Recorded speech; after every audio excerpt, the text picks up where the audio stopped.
Welcome to Maya Narab News Channel. This is Richard Sampson reporting from New Delhi, India. Today I have got news regarding Youth for Climate wrap up. Milan conference paves the way to COP26. The last appointment before the main event in November, which scientists say is the last chance to avert the worst climate change consequence, saw the world's youth demand more and gave officials and industrials a chance to answer.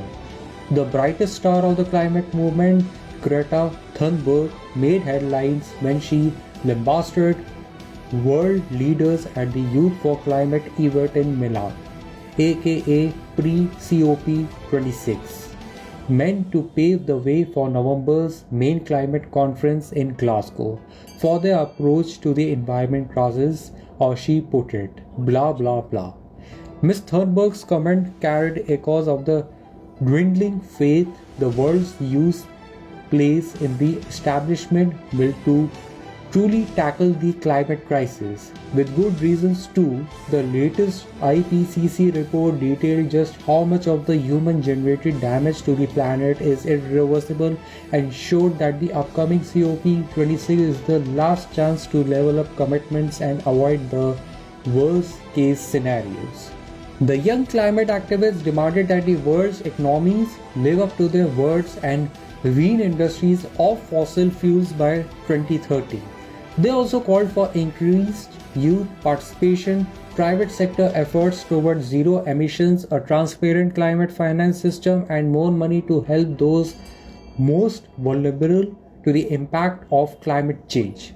Wealthy countries had previously promised $100 billion a year to that end but repeatedly fell short of that goal.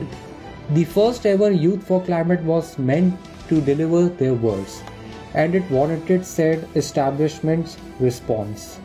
That came in the form of Italian Prime Minister Mario Draghi. We are aware that we have to do more, much more. This will be the objective of the final G20 meeting at the end of October, he said, promising to set up Italy's commitment by doubling the money destined to help emerging countries transition to clean energy. The Minister for the Economic Transition, Roberto Cingolani, was there too. He appointed at the effort to set up long-term goals to limit global warming under 1.5 degree and not 2 degree. An enormous difference. There is no fight against the climate crisis if there is no fight against global inequalities. Because if warming only concerned Europe, we would have solved it in 10 years, but the problem is far larger. When the event wrapped up, the US Special Climate Envoy John Kerry underscored the country's amount to 55% of global GDP were on track to keep the number below 1.5 degree, whereas the rest lagged and dozens of countries including major emitters China and India had failed to update their short-term climate pledges and were far from doing enough. We are in a very constructive dialogue with India and China. There is a wish by both countries to be part of the success, said the EU's Climate Commissioner Frans Timmermans. Mr. Kerry also said that he was expecting international donors to fulfill their $100 billion pledge, adding that after 2025 the finance plan will have to reach trillions. The private sector is needed for this, he said.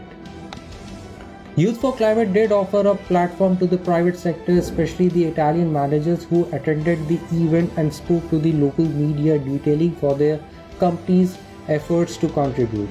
As Salvatore Baraibe, CEO of Enel Green Power, said, we see decarbonization as an industrial transition where change must be implemented by all the actors involved.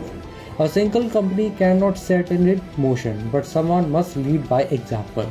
On that front, the awareness is shared. The energy transition is a priority. We cannot wait any longer, but it has a cost. We must activate all available levers to limit it, such as digital innovation, said Gianni Brianza, Executive VP of Edison and CEO of the company's renewable energy division, who added that the most important challenge is of a cultural nature. That much is clear to the young activists who deferred their judgment to November, as they to see if the world leaders will follow up on their words. But one takeaway is that the Western countries' acknowledgement of the need for a society-wide shift, along with their will to pressure less ambitious economies, seems to be going in the right direction. That's all in today's news. This was Richard Sampson reporting from New Delhi, India. Like and subscribe our channel Mayan Arab E Magazine. Always wear a mask and please take care of yourself.